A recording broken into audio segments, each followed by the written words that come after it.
कह रहे हैं कि निर्मला सीतारमण जो है वो यहाँ पे बनी रह सकती हैं वित्त मंत्री के तौर पर। औपचारिक ऐलान कुछ ही देर में होने की संभावना है। तो ये सबसे बड़ी खबर अब तक की निकल कर सामने आ रही है कि वित्त मंत्री के तौर पर निर्मला सीतारमण एक बार फिर से बनी रहेंगी मोदी सरकार के तीसरे कार्यकाल में। चूंकि बीच में खबर यह आई थी कि चुनाव लड़ेंगी, ये खबर अब कंफर्म हो गई है कि वित्त मंत्री रहेंगे निर्मला सीतारमण एक बार फिर से रिपीट हो रही हैं। तो जो कयास लगाए जा रहे थे वित्त मंत्रालय को लेकर, अब उन तमाम कयासों पर विराम लग जाना चाहिए। निर्मला सीतारमण कंटिन्यू करेंगी तो इसका एक क्या मैसेज जाना चाहिए मार्केट में, इकोनॉमी में? लक्ष्मण जी, कंटिन्यूएशन का ये संदेश है? बिल्कुल ये सीधा सा कंटिन्यूएशन का संदेश है। चूंकि जिस तरीके का यहाँ पे आर्थिक मोर्चे पे जो रिफॉर्म से जुड़े हुए फैसले लिए जा रहे थे, आर्थिक मोर्चे पे जो कदम लिए जा रहे थे, उसमें एक कंटिन्यूटी बनी रहेगी, निरंतरता बनी रहेगी, इसका सीधा सा मतलब है। और निर्मला सीतारमण के बारे में दो चीजें बता दूं जो हर कोई इस बात पर सहमत है कि वो उनके इंटीग्रिटी पर कभी कोई सवाल उठा नहीं सकता है। ये सबसे बड़ी बात मानी जाती है। वित्त मंत्रालय जैसे संवेदनशील मंत्रालय की जिम्मेदारी ऐसे शख्स को देने से एक तरह से कहें प्रधानमंत्री भी निश्चिंत रहते हैं, और ये इनका सबसे बड़ा प्लस पॉइंट है। दूसरी बात, काफी अनुशासित रहती हैं। जो सरकार के दिशा निर्देश होते हैं, जो सरकार के मिशन होते हैं, उसके भीतर रह करके वो काम करती हैं। और पिछले कार्यकाल में उनका कार्यकाल देखा गया कि बहुत ही वित्तीय अनुशासन के साथ उन्होंने जो है सो अपने कार्यकाल को निभाया था। और यही है कि शायद लोकसभा चुनाव नहीं लड़ने के बावजूद भी वित्त मंत्रालय की जिम्मेदारी निर्मला सीतारमण को सौंपी गई है। तो ये एक बड़ी खबर निकल कर आ रही है कि वित्त मंत्रालय के तौर पर निर्मला सीतारमण यहाँ पे बनी रहेंगी। जी, तो अब बड़े बड़े तमाम मंत्रालय ज़्यादातर रिपीट, और उसमें एक नया चेहरा जो आप कह सकते हैं मनोहर लाल खट्टर का। और इसके बाद जिन दो नामों पे सबसे ज़्यादा लोगों की नज़र होगी, जेपी नड्डा और शिवराज सिंह चौहान। लक्ष्मण जी, अर्जुन मुंडा चुनाव हार गए हैं, कृषि मंत्रालय उनके पास था अभी लास्ट, और उससे पहले मध्य प्रदेश के तोमर साहब के पास था। तो एक वो बड़ा मंत्रालय बचा है। और भी कुछ हिंट्स या कुछ सूत्रों से खबर आपके तक पहुँच रही है अगर तो? देखिए, मुझे जो सूत्रों से जानकारी मिले उसके मुताबिक शिवराज सिंह चौहान, जी हां, शिवराज सिंह चौहान, इनको कृषि एवं किसान कल्याण मंत्रालय की जिम्मेदारी दी गई है। पंचायत एवं ग्रामीण विकास मंत्री भी इनको बनाया गया है। शिवराज सिंह चौहान जिन्होंने कई बार संकेत भी दिए थे कि हमें कृषि मंत्रालय जैसे मंत्रालय मिले तो मैं ज्यादा बेहतर परफॉर्म कर जाऊंगा। शिवराज सिंह चौहान जो अपने खास स्कीम के जरिए काफी जाने जाते हैं। शिवराज सिंह चौहान मध्य प्रदेश में सबसे ज्यादा स्ट्राइक रेट के साथ यहाँ पर निकल करके सामने आए हैं। तो मुझे लगता है शिवराज सिंह चौहान को यही सब देखते हुए एक महत्वपूर्ण मंत्रालय, कृषि मंत्रालय और किसान कल्याण मंत्रालय, दोनों एक ही मंत्रालय का दो हिस्सा होता है। एग्रीकल्चर मिनिस्ट्री शिवराज सिंह चौहान को दी गई है। और इसके साथ पंचायती एवं ग्रामीण विकास मंत्री इनको बनाया गया है। बता दूं कि पंचायती एवं ग्रामीण विकास मंत्री गिरिराज सिंह के पास था, जो कि बिहार से चुनाव जीत करके आते हैं, इस बार भी चुनाव जीत करके आए हैं। उनका पोर्टफोलियो बदला गया है।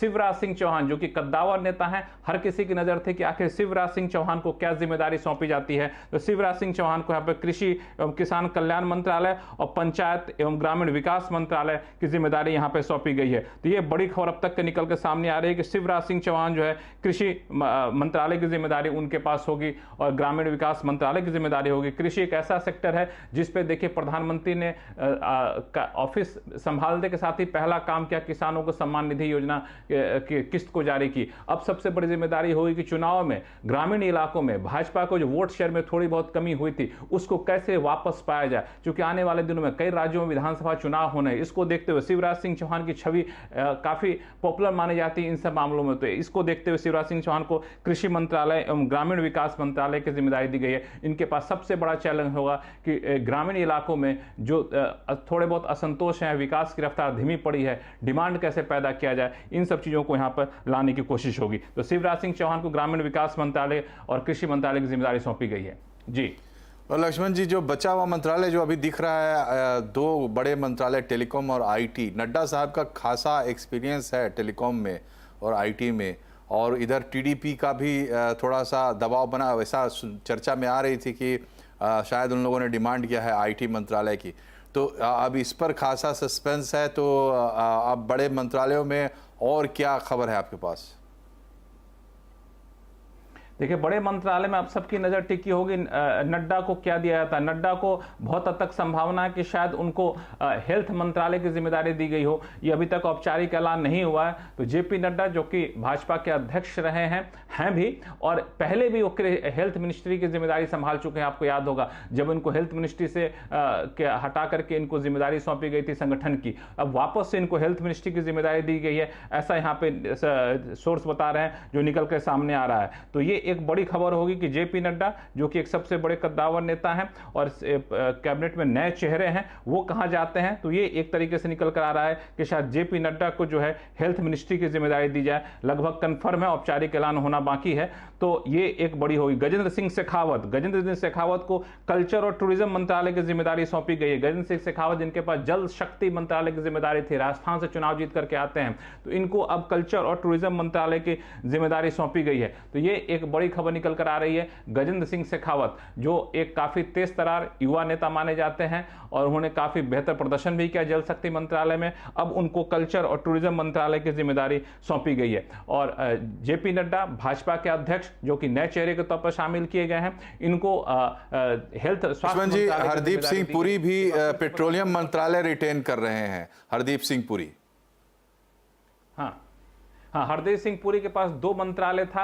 पेट्रोलियम मंत्रालय था, पेट्रोलियम और नेचुरल गैस का मंत्रालय था, और शहरी आवास मंत्रालय था। तो यहाँ पे हरदीप सिंह पुरी को शहरी आवास मंत्रालय उनसे ले लिया गया है। यहाँ पे पेट्रोलियम मंत्रालय की जिम्मेदारी सौंपी गई है। तो ये पेट्रोलियम मंत्रालय की जिम्मेदारी सौंपने का मतलब सीधा सा है कि आप देखते होंगे तमाम तनाव के बीच में, जब रूस यूक्रेन वॉर हुआ था, कच्चे तेल की कीमतें बढ़ गई थी, घरेलू बाजार में कीमतें बढ़ने का दबाव था, वहां पे काफी बखूबी उसका संतुलन किया था और घरेलू बाजार में कीमतें ना बढ़े, इसको फिस्कल अनुशासन कैसा बना रहे, इसमें उन्होंने काफी महारत हासिल की थी। और इस लिहाज से आप देखें कि उनको पेट्रोलियम मंत्रालय की जिम्मेदारी उनकी आगे कंटिन्यू रहेगी। तो जैसा हम लोग सोच रहे थे, आप भी चर्चा कर रहे थे कि जो मंत्रालय अतिरिक्त प्रभार के तौर पे था, उनको अतिरिक्त मंत्री के पास दिया जा रहा है और कई सारे मंत्रालय उनके पास रखा जा रहा है। एक बार अगर समय दे तो मैं ऊपर से रिपीट कर दूं, चूंकि कोई दर्शक अभी जुड़े हुए हों, तो बता दूं कि वित्त मंत्री निर्मला सीतारमण, गृह मंत्री अमित शाह, रक्षा मंत्री राजनाथ सिंह, विदेश मंत्री एस जयशंकर, शिवराज सिंह चौहान कृषि कल्याण मंत्रालय, ग्रामीण विकास मंत्रालय, ये एक प्रमुख खाका निकल कर आया। जेपी नड्डा स्वास्थ्य मंत्रालय, तो ये सारी चीजें निकल कर आ रही है। हरदीप सिंह पुरी पेट्रोलियम मंत्रालय। तो जो अब तक है, कैबिनेट का स्वरूप कुछ ऐसा होने वाला है। और धर्मेंद्र प्रधान को शिक्षा मंत्रालय मिल गया है लक्ष्मण जी, लेकिन अभी लोगों के मन में बड़ा सवाल होगा कि ललन सिंह को क्या मिलेगा। जेडीयू एक बड़ा पार्टनर है, और राम मोहन नायडू, ये टीडीपी और जेडीयू के हिस्से क्या आता है कैबिनेट में, ये देखना दिलचस्प होगा। लक्ष्मण जी। जी बिल्कुल, यहाँ पे दरअसल टीडीपी और जेडीयू दो ऐसे हैं जिनको टीडीपी और जेडीयू को क्या मिलता है, ये एक बड़ा सवाल इसलिए रहेगा क्योंकि संकेत ये आ रहे थे कि जेडीयू ज़्यादा डिमांड कर रही है, लेकिन वो अभी तक कंफर्म नहीं हो रहा था। लोकसभा स्पीकर का पद चाहिए, हमें कैबिनेट में पद चाहिए। और लेकिन एक चीज़ ध्यान दीजिएगा कि आपने अश्विनी वैष्णव को सिर्फ रेल मंत्रालय दिया है, आईटी टेलीकॉम मंत्रालय अश्विनी वैष्णव के पास नहीं है। टीडीपी शायद नज़र इस मंत्रालय पर भी जोड़ी हो, आईटी और टेलीकॉम मंत्रालय को लेकर के, तो ये देखना होगा कि उस पर क्या निकल कर आ रहा है। लेकिन यहाँ पे एक और खबर बता दूं कि भूपेंद्र यादव जो कि संगठन के काफी मजबूत नेता माने जाते हैं, उनके पास पर्यावरण मंत्रालय की जिम्मेदारी दी गई है। भूपेंद्र यादव पहले भी पर्यावरण मंत्री रह चुके हैं, एक बार फिर से भूपेंद्र यादव को पर्यावरण मंत्रालय की जिम्मेदारी सौंपी गई है। ये इसलिए बड़ी खबर यह है कि मुझे अलग अलग मंत्रालयों को जब मैं लिस्ट आपको बता रहा था मनोज जी, तो मुझे लगा कि कोई बड़ा फेरबदल सरकार ने नहीं किया है मंत्रिमंडल के स्वरूप में, कोई बड़ा रिस्क लेने के मूड में मोदी सरकार नहीं दिख रही है। एक कोशिश ये है कि मोदी सरकार के पहले दूसरे कार्यकाल में जो नीतियां थी, वो नीतियां आगे भी जारी रहेंगी, इसका साफ मजबूत संकेत यहां पे देने की कोशिश प्रधानमंत्री कर रहे हैं, और ये आपको साफ तौर से यहां पे दिख रहा है। और इसमें आईटी मंत्रालय देखना होगा कहां पे है, अगर आपके पास जानकारी तो बताइएगा। मनसुख मांडविया को लेबर मंत्रालय, श्रम मंत्रालय की जिम्मेदारी सौंपी गई है, ऐसी खबर आ रही है। मनसुख मांडविया, जिनके पास स्वास्थ्य मंत्रालय की जिम्मेदारी थी, गुजरात के कद्दावर नेता हैं और काफी कह सकते हैं कि एक्टिव रहते हैं, युवा नेता हैं, इनको अब श्रम मंत्रालय की जिम्मेदारी दी गई है। ये कितना बड़ा मंत्रालय है, क्योंकि पूरे रिफॉर्म एजेंडा को लेकर के जिन रिफॉर्म पर अटकलें जताई जा रही थी कि अब घटक दल होने की वजह से रिफॉर्म शायद अटक जाए, इसके बारे में अब वो रिफॉर्म लेबर रिफॉर्म सबसे बड़ा रिफॉर्म है, सबसे क्रिटिकल रिफॉर्म है। 4 लेबर कोड है, इसमें से 2 को लागू करना है, नोटिफाई करना है, और इसमें तालमेल बैठाना सहयोगी दलों से सबसे बड़ी चुनौती होगी। और ये मनसुख मांडविया जिनके पास लेबर मिनिस्ट्री की जिम्मेदारी सौंपी गई है, इनको देखना होगा। चिराग पासवान, जी हाँ, एलजेपी के नेता, युवा नेता, 5 सांसद जीत के आए थे, 1 कैबिनेट पद मिला था उनको। यूथ और स्पोर्ट्स मंत्रालय की जिम्मेदारी दी गई है, युवा और खेल मंत्रालय की जिम्मेदारी दी गई है। चिराग पासवान पहले से कयास लगाए जा रहे थे, कुछ उनके टेस्ट के मुताबिक शायद मंत्रालय दिया जाए, तो यहाँ पे यूथ और स्पोर्ट्स मंत्रालय की जिम्मेदारी चिराग पासवान को दी गई है, ऐसी खबर निकल कर आ रही है। तो यूथ और स्पोर्ट्स मंत्रालय पहले अनुराग सिंह ठाकुर के पास था, अब इसे चिराग पासवान को जिम्मेदारी सौंप दी गई है। तो चिराग पासवान के लिए ये मुझे लगता है पहली बार कैबिनेट में आए हैं और पहली बार कैबिनेट मंत्री बन रहे हैं। और ये एक यूथ और स्पोर्ट्स मंत्रालय, खासतौर से दोनों ऐसे मंत्रालय हैं जो प्रधानमंत्री बार बार इसको लेकर प्रेरित करते रहते हैं, बार बार स्कीम चलाए जाते हैं। 4 जिन जातियों का जिक्र करते हैं प्रधानमंत्री, उसमें एक जाति जो है वो यूथ मंत्रालय, युवा होता है। तो युवा, उस जाति को संभालने की जिम्मेदारी चिराग पासवान के पास होगी, और ये एक बड़ी खबर निकल कर यहाँ पर आ रही है। जी लक्ष्मण जी, किरेन रिजिजू जो हैं वो बन गए हैं संसदीय कार्य मंत्री, और अनुराग सिंह ठाकुर का जो दूसरा मंत्रालय था, जिस मंत्रालय के तहत हम और आप आते हैं, आईएनबी, वो अब चला गया है अश्विनी वैष्णव के पास। तो ये खासा दिलचस्प होगा किरेन रिजिजू को संसदीय कार्य मंत्री के रूप में देखना, और साथ ही इंतजार है कि प्रहलाद जोशी अब कहाँ क्या कार्यभार संभालेंगे। बिल्कुल, ये अश्विनी वैष्णव को सूचना एवं प्रसारण मंत्रालय की जिम्मेदारी सौंपा जाना, ये कह सकते हैं कि बड़ा महत्वपूर्ण और रणनीति के हिसाब से, सोचे समझे तरीके के हिसाब से जिम्मेदारी यहाँ पे सौंपी गई है। क्योंकि जब भी आप देखें, जब भी प्रेस कॉन्फ्रेंस में आते हैं अश्विनी वैष्णव, या फिर जब भी अपनी बातों को सामने रखते हैं, तो बहुत ही सफाई से, बहुत ही शालीनता से, तथ्यों के आधार पर रखते हैं। तो हम आपके लिए बड़ा आसान होगा उनसे इंटरेक्ट कर पाना, क्योंकि वो जिस तरीके से चीज़ों को अपने सामने रखते हैं वो बेहद दिलचस्प होता है और आम लोगों की बोलचाल की भाषा में होती है। जैसे आपको याद होगा, सेमीकंडक्टर के लिए सरकार ने स्कीम का ऐलान किया था, तो बिल्कुल सेमीकंडक्टर हाथ में लेकर दिखा रहे थे कैसे होता है, कैसे काम करता है। तो ये सब चीज़ें संचार का एक बहुत ही बेहतरीन तरीका होता है, और उसमें यह बखूबी महारत हासिल इनको पहले से रही है। ऐसे में सूचना एवं प्रसारण मंत्रालय की जिम्मेदारी सौंपा जाना ये एक बड़ी बात होगी, क्योंकि अब जब कैबिनेट की ब्रीफिंग होगी हर बार, तो उसमें पहली जिम्मेदारी इनकी होगी कैबिनेट की बातों को लोगों के सामने रखा जाए। दूसरा, जिस तरीके से मीडिया एंटरटेनमेंट की दुनिया बदल रही है, वैसे में इनके सामने एक चैलेंज होगा कि कैसे उस बदलती चुनौतियों को कैसे देखा जाए, और उन चुनौतियों से जुड़े हुए नीतियां कैसे यहाँ पे बनाई जाए। तो अश्विनी वैष्णव मुझे लगता है कि वह फिर से बड़े मंत्री के तौर पर, राम मोहन नायडू को नागरिक उड्डयन मंत्रालय मिला है, ज्योतिरादित्य सिंधिया का मंत्रालय इन्हें मिला। अब देखना होगा कि सिंधिया को क्या मिलता है। जी, राम मोहन नायडू जो है, सो राम मोहन नायडू का यहाँ पे आना हमें लगता है कि बड़ी खबर होगी। इससे एक और खबर, धर्मेंद्र प्रधान जो है, धर्मेंद्र प्रधान को एचआरडी मंत्रालय मिला है, ऐसी खबर निकल कर आ रही है। तो ये भी एक बड़ी खबर होगी कि धर्मेंद्र प्रधान जो है उनके पास एचआरडी मंत्रालय होगा, ये एक बातें निकल कर सामने आ रही है। जी, धर्मेंद्र प्रधान का ये तय हो गया, एचआरडी मिनिस्ट्री। हम ये फ्लैश चला भी रहे हैं, और आगे लक्ष्मण जी।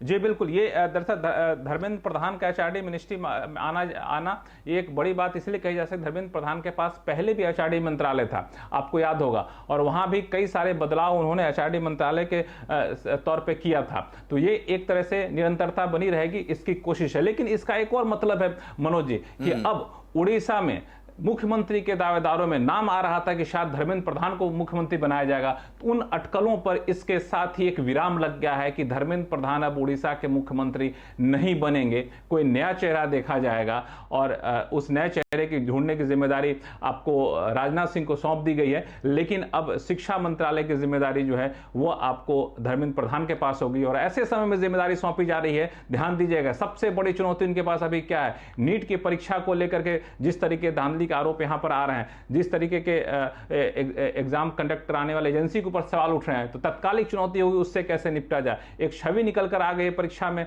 पेपर लीक होने के मामले का, उससे कैसे निपटा जाए, क्योंकि इस चुनाव में कई सारे वोटर ने अपनी इस बात को लेकर नाराजगी जताई थी। तो वो एक तरह से कह सकते हैं कि धर्मेंद्र प्रधान के लिए सबसे बड़ी जिम्मेदारी निकल कर सामने आएगी। और पीयूष गोयल रिपीट हुए हैं लक्ष्मण जी। वाणिज्य मंत्रालय, अभी जो हम फ्लैश करें उसके मुताबिक वाणिज्य मंत्रालय उनके पास है, हालांकि कुछ और एडिशंस भी थे उनके पास, लेकिन अभी वाणिज्य मंत्रालय कंफर्म हो रहा है पीयूष गडकरी के पास 3 मंत्रालय, पीयूष गोयल के पास 3 जी हाँ, पीयूष गोयल के पास 3 मंत्रालय थे।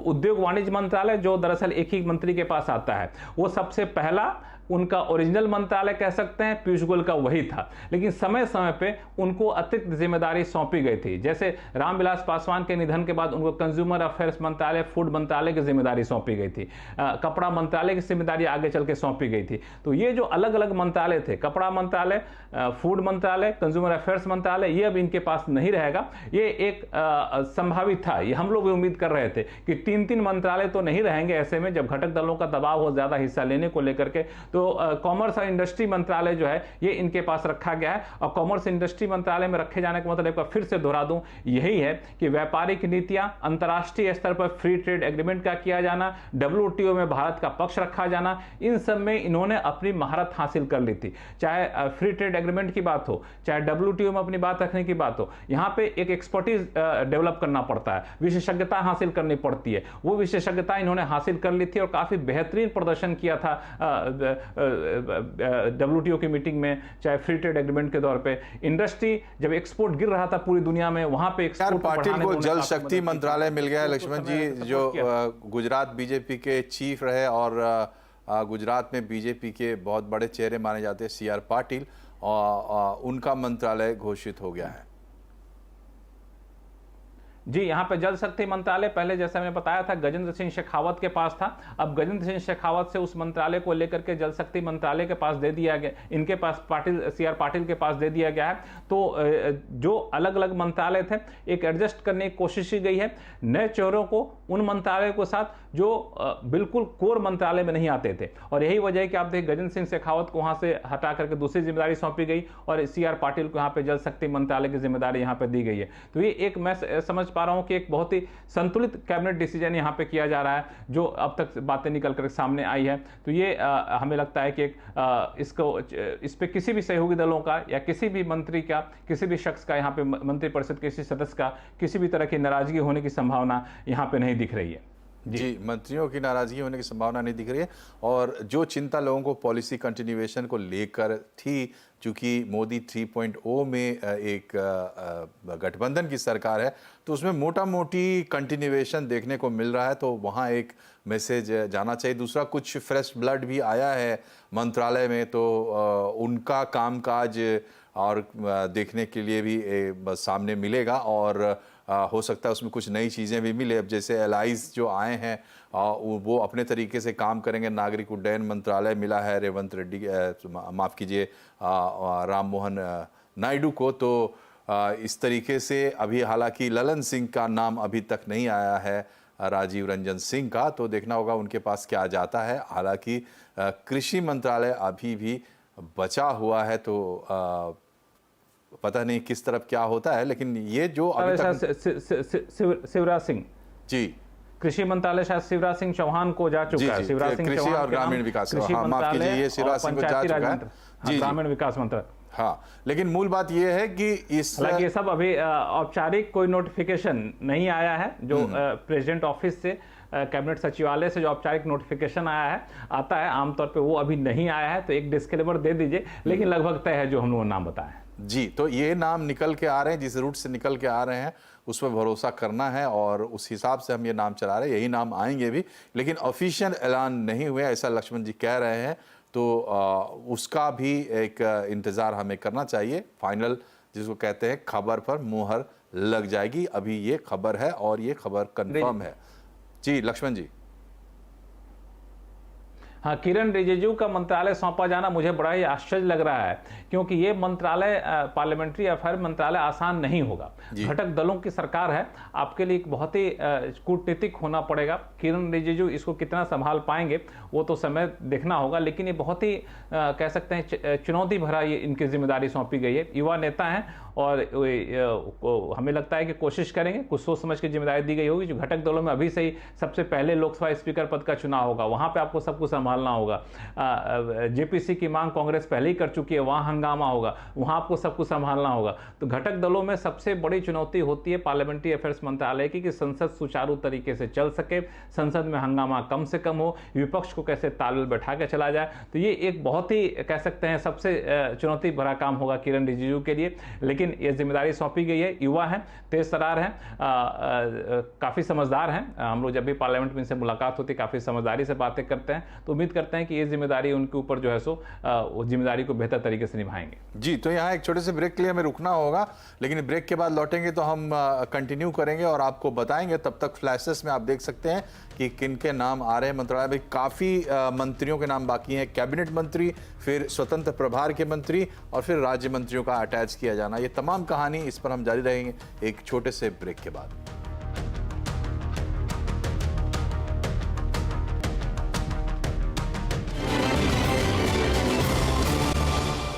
टीम और आप देख रहे हैं CNBC आवाज।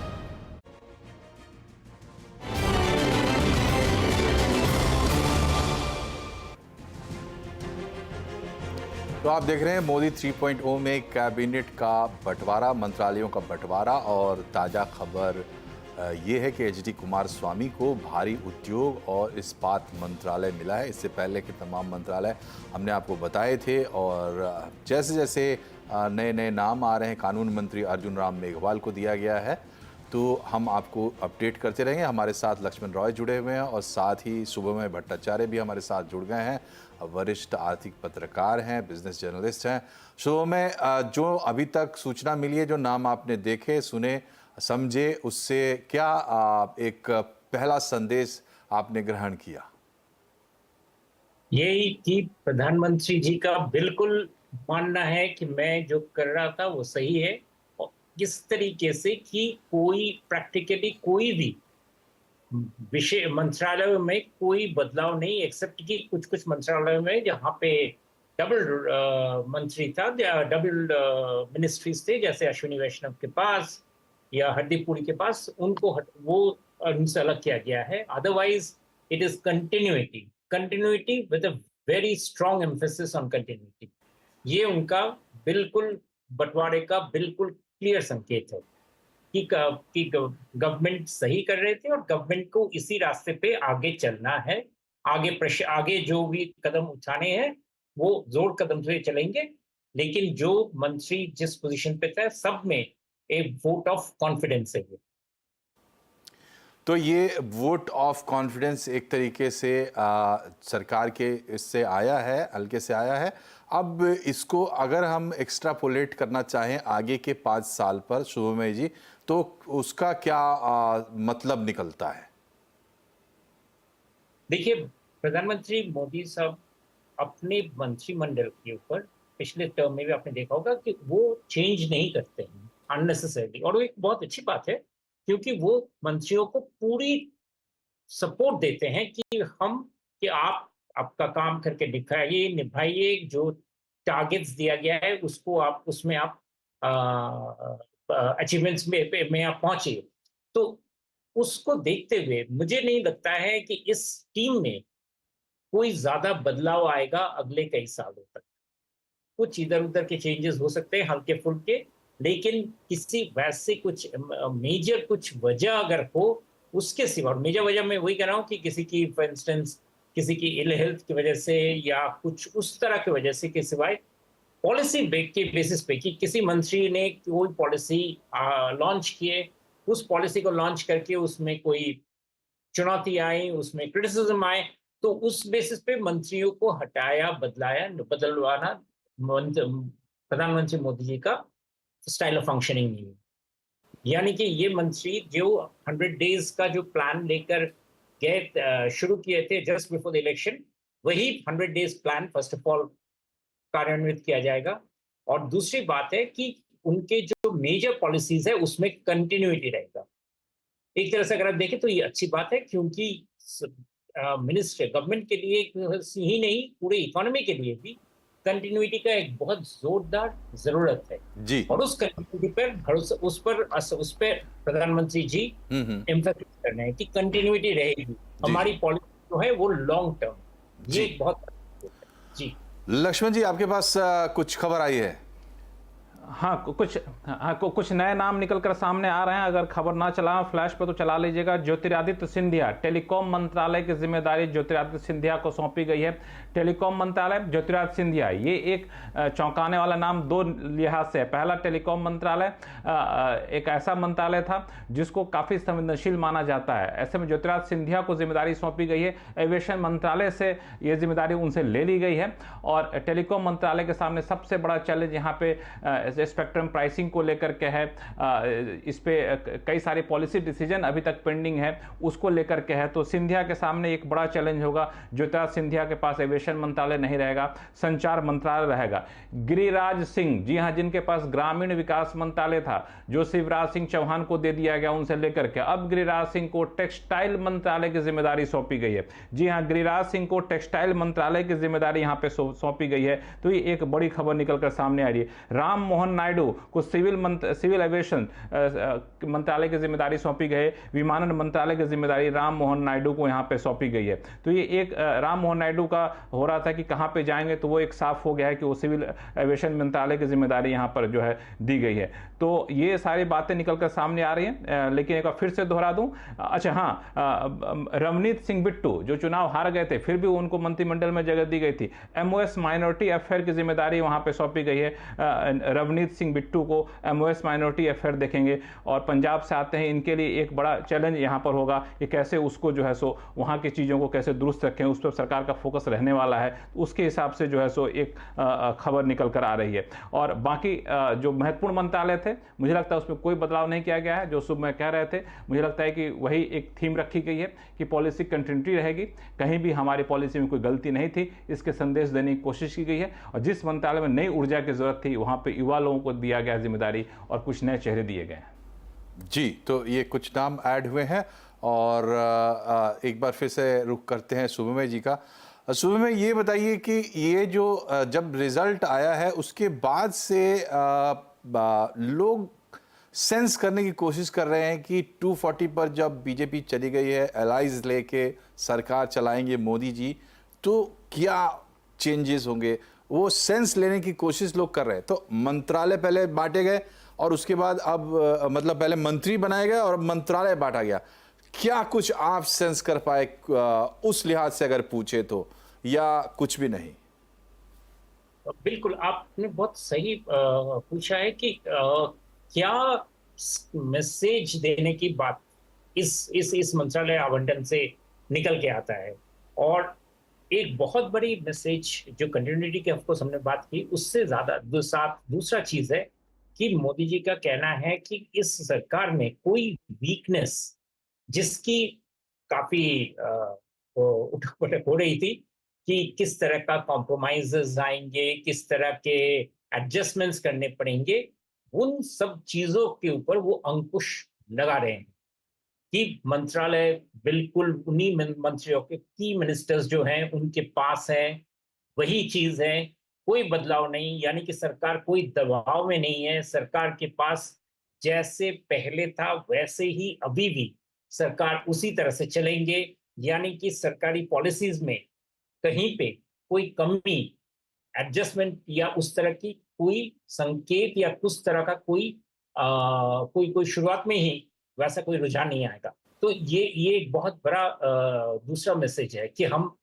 बिल्कुल जानते हैं हमारा काम क्या है और हम उसी तरीके से हम मंत्रियों के साथ कोई फेरबदल नहीं किए।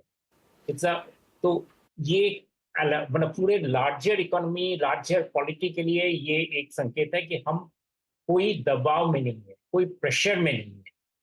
हमारी एडजस्टमेंट, एनडीए की जो बहुमत जिसकी बात पहले से प्रधानमंत्री जी ने पार्लियामेंट में भी जिसका जिक्र किया कि ये प्री पोल अलायंस है और यही एनडीए अलायंस जो एक्सपेक्टेड था आने के लिए और वही आ चुका है और वो उस कामकाज को बिल्कुल वहीं से पकड़ जी।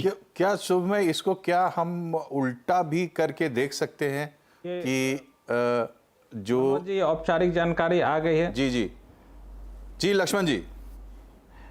मनोज जी, हाँ, ये औपचारिक जानकारी अब राष्ट्रपति भवन से आ गई है और इस औपचारिक जानकारी में साफ तौर से लिखा गया है कि जो मंत्रालय हैं उसमें शुरुआत अगर कैबिनेट से करें तो जो हम लोग अब तक कह रहे थे वो सारी चीज़ें लगभग सही निकली हैं। तो इस औपचारिक जानकारी के मुताबिक आपको बताऊं मैं कि राजनाथ सिंह के पास मिनिस्ट्री ऑफ डिफेंस रक्षा मंत्रालय होगा, अमित शाह के पास गृह मंत्रालय का संयुक्त सहकारिता मंत्रालय होगा, नितिन गडकरी के पास सड़क परिवहन मंत्रालय होगा, जेपी नड्डा के पास हेल्थ मिनिस्ट्री के साथ साथ केमिकल और फर्टिलाइजर मंत्रालय की भी जिम्मेदारी होगी। ध्यान दीजिएगा, जेपी नड्डा के पास केमिकल फर्टिलाइजर मंत्रालय की भी जिम्मेदारी होगी और ये जो है सो पहले से इनके पास हेल्थ फैमिली वेलफेयर तो दिया गया है जो हमने बताया है। शिवराज सिंह चौहान जिनको एग्रीकल्चर फार्मर वेलफेयर के साथ साथ रूरल डेवलपमेंट की जिम्मेदारी दी गई, ये भी हम लोग ने पहले बताया। निर्मला सीतारमण फाइनेंस और कॉर्पोरेट अफेयर्स, जयशंकर विदेश मंत्रालय, Manohar Lal Khattar ministry of power urban development, दोनों जिम्मेदारी उनको दी गई है। हाउसिंग एंड अर्बन अफेयर्स की जिम्मेदारी भी है, मिनिस्टर ऑफ पावर ऊर्जा मंत्रालय की जिम्मेदारी इनको दी गई है।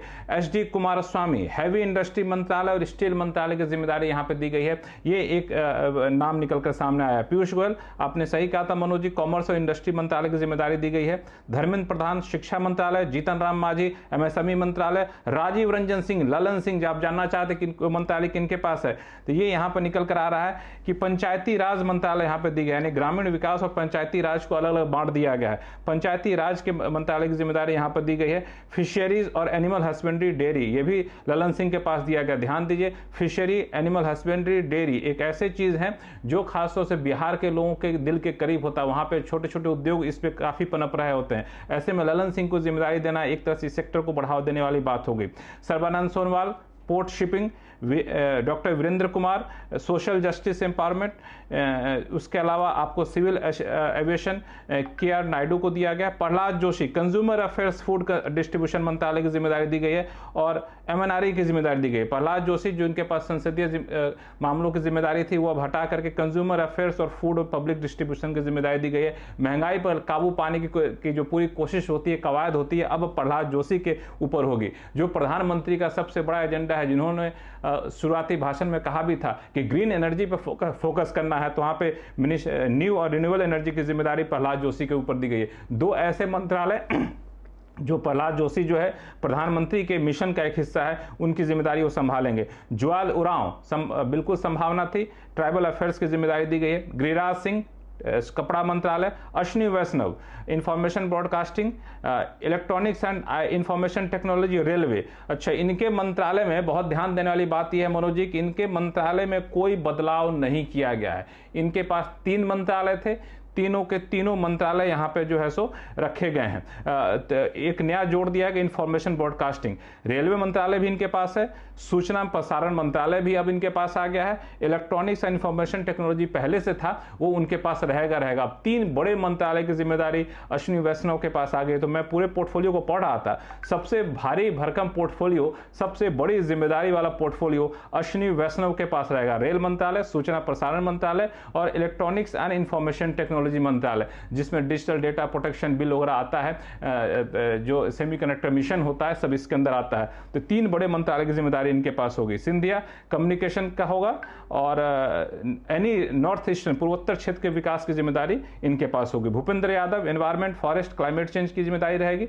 गजेंद्र सिंह शेखावत टूरिज्म मंत्रालय, कल्चर मंत्रालय। अन्नपूर्णा देवी वुमेन चाइल्ड डेवलपमेंट। किरण रिजिजू पार्लियामेंट्री अफेयर्स और minority affairs. Hardeep Singh Puri petroleum मंत्रालय। मनसुख मांडविया लेबर मंत्रालय। यूथ अफेयर्स भी जिम्मेदारी मनसुख मांडविया के पास है। 2 नाम बता दो फटाफट, जी किशन रेड्डी कोयला मंत्रालय और माइंस मंत्रालय की जिम्मेदारी जी किशन रेड्डी को दी गई है। बहुत महत्वपूर्ण मंत्रालय कह सकते हैं, जी किशन रेड्डी के क्षेत्र के हिसाब से जहां से चुनकर आते हैं। Chirag Paswan food processing industry की मंत्रालय की जिम्मेदारी दी गई है। यहाँ पे मुझे लगता है कि हम लोग एक जो यूथ की बात कर रहे थे वो नहीं है, इनके पास फूड प्रोसेसिंग इंडस्ट्री है चिराग पासवान के पास। ध्यान दीजिएगा, फूड प्रोसेसिंग इंडस्ट्री पहले इनके चाचा के पास था, पशुपति पारस के पास था, वो फूड प्रोसेसिंग इंडस्ट्री है, वो यूथ अफेयर्स नहीं है जो हम लोग मान के चल रहे थे। और आखिर CR पाटिल जल शक्ति मंत्रालय। ये सारे कैबिनेट पोर्टफोलियो जो आपको बताया मैंने 30 नाम जी, और इनके साथ सारे राज्य मंत्री अटैच किए जाएंगे। MOS इंडिपेंडेंट चार्ज भी अगर आप बता दें लक्ष्मण जी। जी, Rao Inderjit Singh, 5 MOS independent charge थे। राव इंद्रजीत सिंह, जिनको सांख्यिकी विभाग की जिम्मेदारी दी गई है, मुझे लगता है पहले भी इनके पास यही जिम्मेदारी थी, तो वो जिम्मेदारी इनको कंटिन्यू किया गया है। और इनके पास योजना आयोग के प्लानिंग कमीशन का भी जिम्मेदारी थी, जिसको नीति आयोग कहते हैं, वो भी जिम्मेदारी जो है सो आपको इनके पास बना रहेगा। और कल्चर के भी मिनिस्टर ऑफ स्टेट रहेंगे। तो इसमें इंडिपेंडेंट चार्ज राव इंद्रजीत सिंह के पास 2 मंत्रालय का होगा, मिनिस्ट्री ऑफ स्टैटिस्टिक्स और प्रोग्राम इंप्लीमेंटेशन, जो जीडीपी डेटा वगैरह आता है वो इसी डिपार्टमेंट का होता है, इसके इंडिपेंडेंट चार्ज होंगे। दूसरा इंडिपेंडेंट चार्ज नीति आयोग का इंडिपेंडेंट चार्ज इनके पास होगा। एक साथ में राज्य मंत्री की जिम्मेदारी होगी कल्चर मंत्रालय में, यानी वहां कोई कैबिनेट मंत्री होगा उसके साथ ही अटैच होंगे, बाकी इन दोनों में कोई कैबिनेट मंत्री नहीं होगा। डॉक्टर जितेंद्र सिंह, यहाँ पे इंडिपेंडेंट चार्ज दिया गया है साइंस एंड टेक्नोलॉजी का। डॉक्टर जितेंद्र सिंह को ये पहले भी इनके पास था इंडिपेंडेंट चार्ज, अर्थ साइंस का दिया गया, पहले भी इनके पास था, यानी इनको किसी कैबिनेट मंत्री के साथ दोनों मंत्रालय में अटैच नहीं होगा। 2 मंत्रालय की जिम्मेदारी स्वतंत्र प्रभार के तौर पर इनके पास होगा। और प्राइम मिनिस्टर ऑफिस का एक राज्य मंत्री रहेंगे, ये पहले भी इनके पास था। पब्लिक ग्रीवांसेस और डीओपीटी जिसको कहते हैं, जो सरकारी अधिकारियों की जिम्मेदारी को संभालता नोडल मंत्रालय होता है, वहां भी राज्य मंत्री के तौर पर होंगे। एटॉमिक एनर्जी में राज्य मंत्री के तौर पर होंगे, डिपार्टमेंट ऑफ स्पेस में राज्य मंत्री के तौर पर होंगे। अच्छा खासा इनका भी डॉक्टर जितेंद्र सिंह 2 मंत्रालय स्वतंत्र प्रभार के तौर पर, 1 2 3 4 मंत्रालय आपको राज्य मंत्री के तौर पर होगा। तीसरा नाम है अर्जुन राम मेघवाल, लॉ मंत्रालय की जिम्मेदारी स्वतंत्र प्रभार के तौर पर, पहले भी अर्जुन राम मेघवाल के पास लॉ मंत्रालय की जिम्मेदारी थी। और इनके पास राज्य मंत्री के तौर पर पार्लियामेंट्री अफेयर्स मंत्रालय की जिम्मेदारी होगी, पहले भी पार्लियामेंट्री अफेयर्स मंत्रालय की जिम्मेदारी इनके पास थी, ये किरण रिजिजू को साथ रहेंगे। जाधव प्रताप राव गणपत राव, इनको इंडिपेंडेंट चार्ज दिया गया आयुष मंत्रालय का। यह भी प्रधानमंत्री काफी जोर देते रहे। राज्य मंत्री की जिम्मेदारी हेल्थ फैमिली वेलफेयर के तौर पर होगी। और आखिरी नाम इंडिपेंडेंट चार्ज में जयंत चौधरी, जी हाँ, जयंत चौधरी, जिनको संसद में बैठाया नहीं गया था सेंट्रल हॉल में स्टेज पर, तो काफी सुर्खियों में थे कि उनकी भरपाई कैसे की जाएगी, तो इनको इंडिपेंडेंट चार्ज दिया गया है स्किल डेवलपमेंट और एंटरप्रेन्योरशिप का। स्वतंत्र प्रभार रखा गया और एजुकेशन में ये राज्य मंत्री के तौर पर होंगे। तो ये एक खबर निकल कर आ रही है। ये 5 जो है सो आपको स्वतंत्र प्रभार वाले हो गए, बाकी एक लंबी लिस्ट है राज्य मंत्रियों की। जी, तो ये जो 2 आखिरी नाम बताया लक्ष्मण जी ने स्वतंत्र प्रभार में, ये दोनों एलाइज के नाम है, प्रताप राव शिवसेना से और जयंत चौधरी आपको पता है आरएलडी से। तो यहाँ एक छोटे से ब्रेक के लिए हम रुक रहे हैं, ब्रेक के बाद लौटेंगे तो सुबह से जानेंगे कि इसके मायने, मतलब जो हम निकाल रहे हैं क्या वहीं तक है या कुछ और भी इसके मायने निकल सकते हैं, छोटे से ब्रेक के बाद।